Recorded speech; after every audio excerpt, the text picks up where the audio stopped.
Bonjour à tous, bienvenue dans cette nouvelle vidéo sur la thérapie de couple. Aujourd'hui, je voudrais aborder quelque chose d'important, c'est les 4 phases de croissance.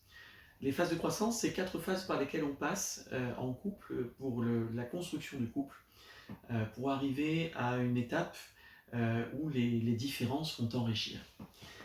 Alors, quelles sont ces 4 phases? La première phase, c'est la phase de fusion. Phase de fusion, c'est la plus connue, c'est la phase du romantisme, c'est la phase où l'autre est sans défaut, où on a les yeux finalement qui sont un petit peu aveuglés. C'est une phase qui est utile parce qu'elle permet de tisser des liens avec un regard qui est très très positif. C'est une phase par contre où l'autre effectivement est vu très positivement, mais soi-même où on existe très peu. Voilà. Donc si on devait le représenter par des signes arithmétiques, l'autre est plus et soi-même on est moins. C'est une phase qui dure entre 6 mois et 2 ans, c'est pas aussi carré que ça, mais on retrouve à peu près ces chiffres-là. Ensuite vient la période d'opposition. Alors la période d'opposition, c'est une période où les défauts vont ressortir. On va commencer à les voir de plus en plus, on va s'y frotter. C'est une période qui n'a pas bonne presse parce qu'on a l'impression que c'est opposé à de l'amour. Or, en fait, il faut beaucoup d'amour pour passer cette période parce que finalement, on commence à accepter de voir les défauts, c'est-à-dire les différences de l'autre. Quand je parle de défauts, de différences, je ne parle pas de violence ou de sortie du couple, hein, mais de particularité de chacun.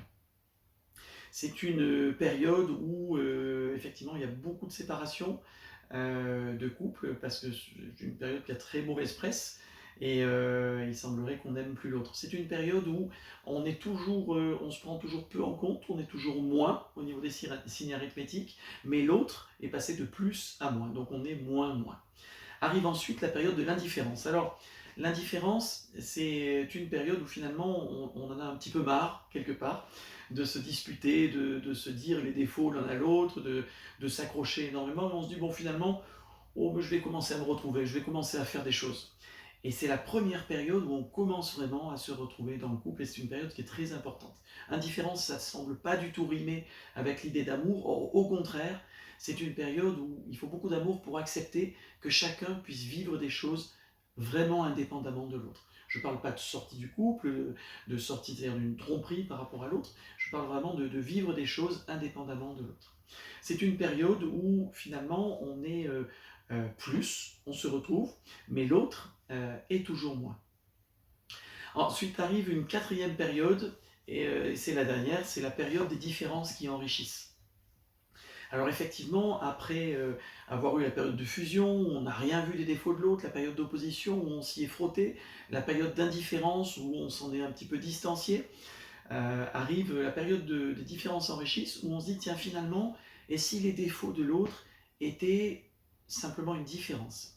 Et si ces différences-là pouvaient m'apporter quelque chose?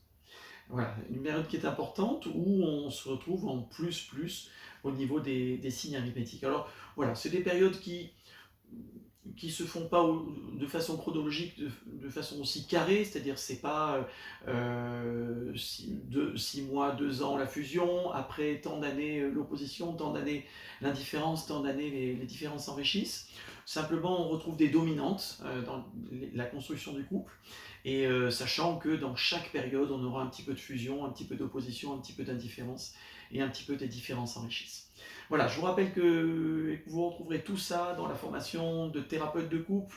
C'est une formation certifiante en 1 an qui vous permet de vous installer en tant que thérapeute de couple en libéral. Voilà, je vous donne rendez-vous à la prochaine vidéo et je vous souhaite une excellente fin de journée. Au revoir.